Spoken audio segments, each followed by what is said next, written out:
আসসালামু আলাইকুম।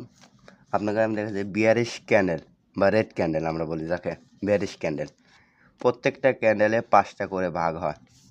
যেমন এটা হাই, ওপেন, 50% লেভেল বা বডি। এটা 50% লেভেল একটা লেভেল, ক্লোজ, লো।